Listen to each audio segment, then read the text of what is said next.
Why do you collect Pokemon cards? What brings you into the hobby? What makes you happy about Pokemon? And I really do want to know the answer. So pause the video, leave a comment down below, and just tell me what you love about Pokemon, because it's very, very important that we remain true to our roots. And I spent a lot of time focusing on this over the past few weeks. Like I said, I took a few weeks off of recording videos and kind of stepped away and kind of reevaluated things and just looked.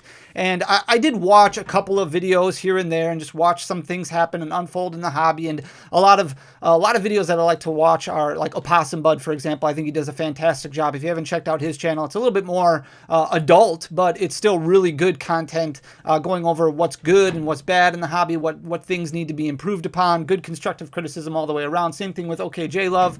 Really good videos, informative about price and trying to do their best to improve the hobby and make it good.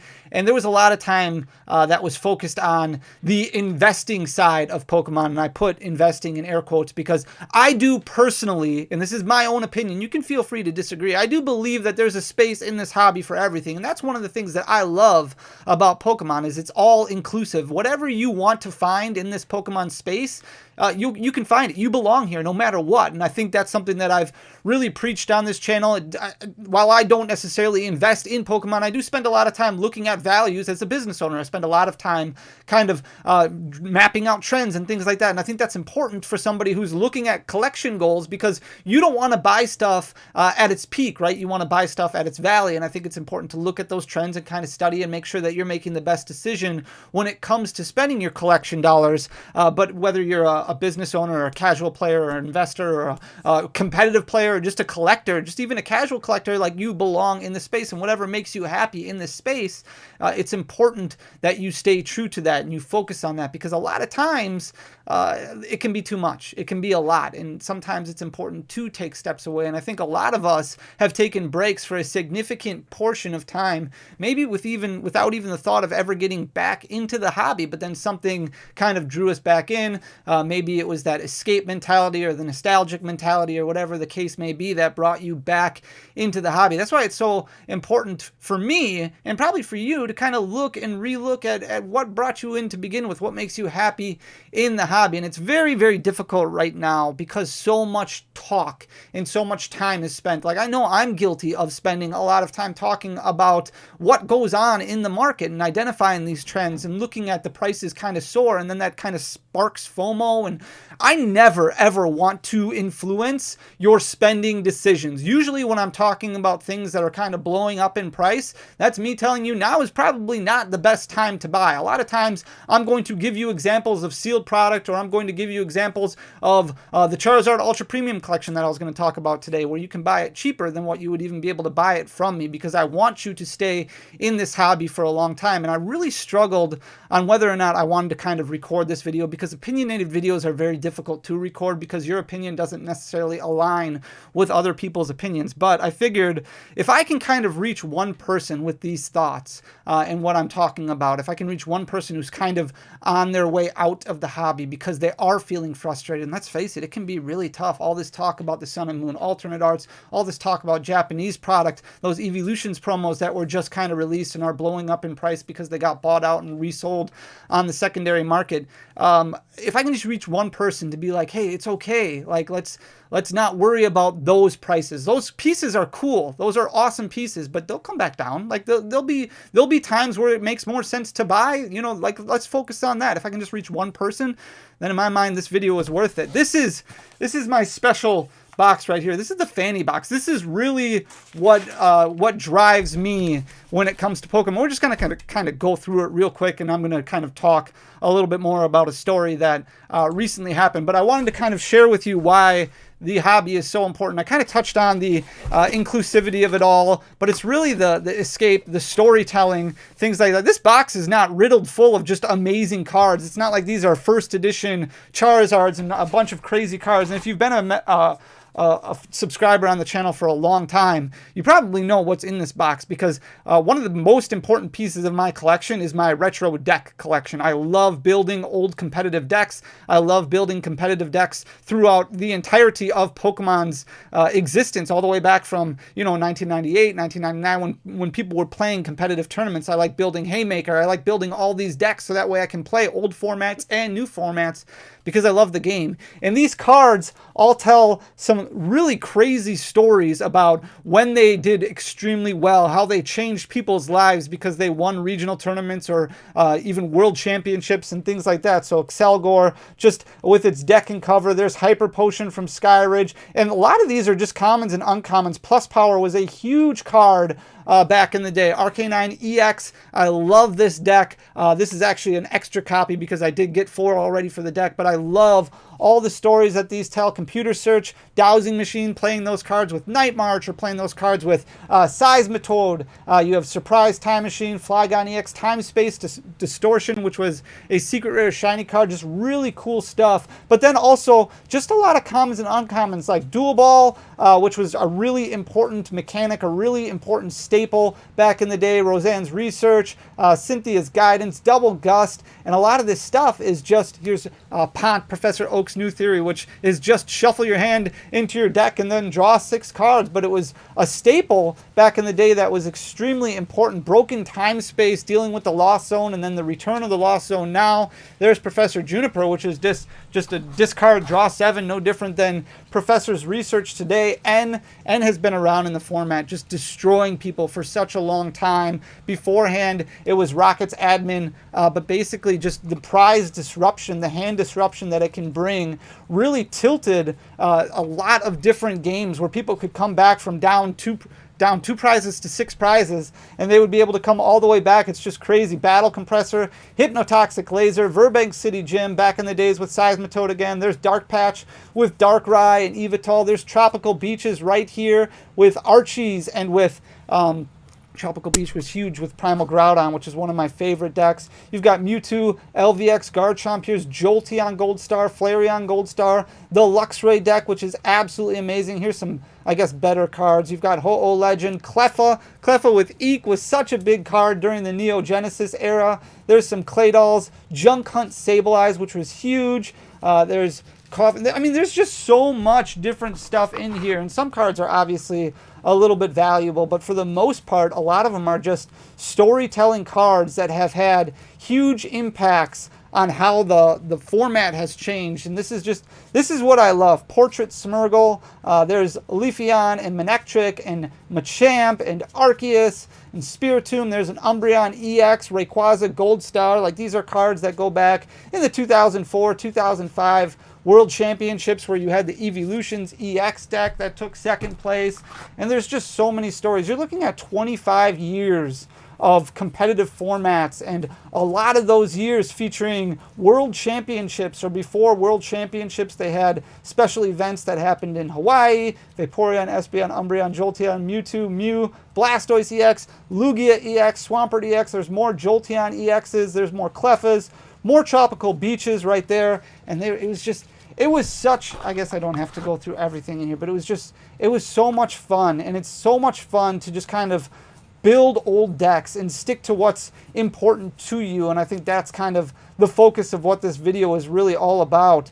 As you look at different Rayquaza and Deoxys legend cards here, there's full art Reshurams, and this is stuff that's just kind of extra right now, or still needs to be put into decks. But this is just my fanny box, my extra box of staples and of cards that I can build competitive decks. And then I've got 40 or 50 different competitive decks that are already built that I can play in tournaments with friends and just kind of hang out and play a game of Pokemon throughout the formats, where you could do different things and you could donk people on turn 1 and you could play supporters on turn 1. But just all that reminiscing, all that reliving of different eras of your life is just what's so important to me. And I think it's a lot of fun. I was talking to a friend on the phone. His name is Zach, and Zach is just an amazing guy. Zach is great. And he's been involved in Pokemon for a very, very long time. Zach lives out on the East Coast. He doesn't make content or anything like that, but he's just a friend that I met through Instagram and then through YouTube. And then we've grown fairly close, but he's been involved in Pokemon, and it's nice to just kind of talk to him and just kind of talk about life and talk about Pokemon and things like that. I'm sure you have friends that you get to kind of share those situations with. And we were on the phone last week. I had called him asking for some advice on stuff, and he told me that he was at a wedding over the weekend. And one of the people who was at the wedding, attending the wedding with him, came up to him and recognized him from Facebook, like they were old friends or they went to high school together or whatever the case may be. Came up to him and said, "Hey, you got really rich because of the Pokemon, right? You got really, you did really well with Pokemon, right?" And Zach was like, "Yeah, I got really lucky. Like Pokemon really took off, and I got really lucky." And he said, "Can you teach me how to get rich with Pokemon?"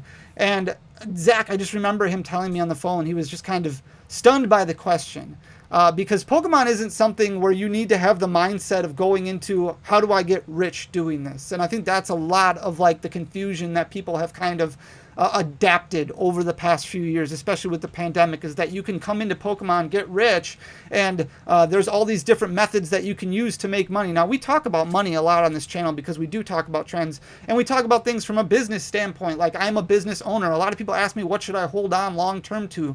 I don't hold on to stuff long term. I need to hit margins. I need to hit margins with every single set release, with every single product. So I'm not storing a bunch of it in a storage unit looking for it to pop off in 10 years. I need to hit my margins right away because I have money that I spent on that. That's how a business operates. That's how a business works. You buy it at wholesale, you sell it at retail or somewhere close to retail, market, whatever the case may be, so that way you can live off of that margin, that amount of money that's subtracted off of the retail price, that profit margin that you get, and then that money gets put into the next release or the next product that comes out, but you can buy a few more of them. And then you worry about just kind of rinsing and repeating and recycling that method. You buy singles at a certain percentage, and then you sell them at a hopefully market price or retail price or whatever it is that they're going for, and that's how a business operates. That's how any business operates.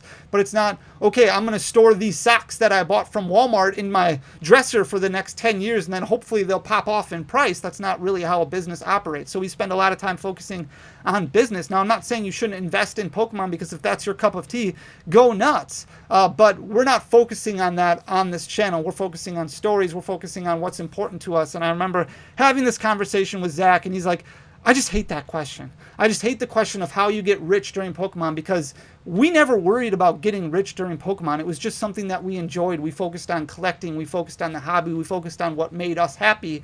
And eventually things just kind of worked out. It just kind of took off. It's, the pandemic, it was a perfect storm that happened. The pandemic happened, and people were locked in their house, and they were shut in their basement, and they were pulling up all their old cards, and some influencers like Logan Paul and a bunch of other people got hold of Pokemon cards and started making it go nuts. And that's what made a lot of people start becoming well off when it came to Pokemon. And it started entering an entire new territory when it came to collectibles. And it wasn't even just Pokemon cards. It was shoes. It was collectibles all across the board. Sports cards, artwork, a lot of different pieces just started blowing up because people were reliving their childhood. People were reliving what made Pokemon so important for them. So when you're starting to feel a little bit down and out of the hobby, just remember, there's not somebody, like, you may need to do more research. It may be important to learn more, but there's no difference between you and SM Pratt or Pokenomics, or name another content creator who has made a lot of successful decisions when it comes to Pokemon card collecting.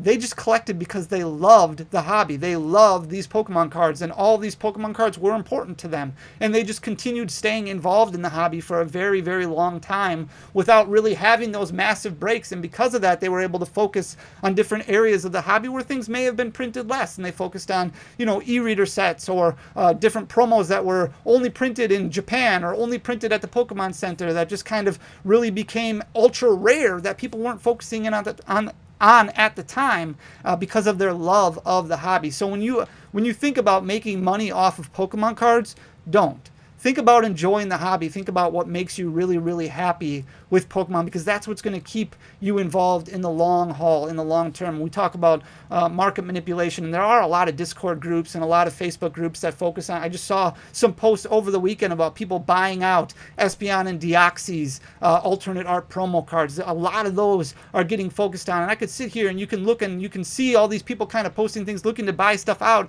Don't worry about all that extra noise. Worry about what brought you into the hobby, what makes you happy. And if it becomes too much, focus on a different niche. Focus on playing, or focus on collecting something else. It doesn't have to be these super expensive cards. So that's my rant. That's my ramble, and I'm sorry that it's kind of different from what we normally talk about. I promise we'll get back to, market talk, but sometimes it's just nice to kind of vent a little bit, and not even necessarily vent, but talk about what's important. And this is an opinionated video, and if you disagree with me and you want to talk about how Pokemon is about making money and I'm being dumb, and you can call me dannyphantump instead, that's totally fine.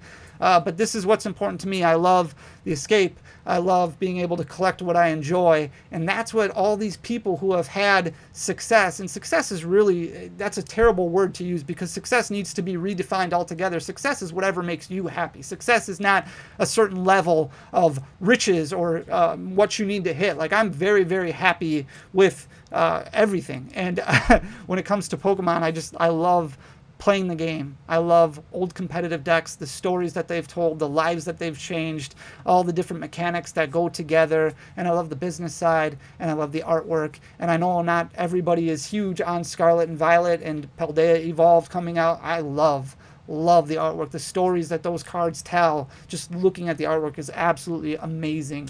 And I can't wait to continue with Pokemon for a long time. And just talking about this, like I said, if I can just impact one person who's like, hey, I was on my way out, but listening to this really helped me revisit what makes me so happy with Pokemon. This video was worth it. This video was completely worth it. So I hope you enjoy the content. If you do, hit that subscribe button down below, leave a like, leave a comment, tell me why you love Pokemon, and let's focus on that. Let's focus on building something together.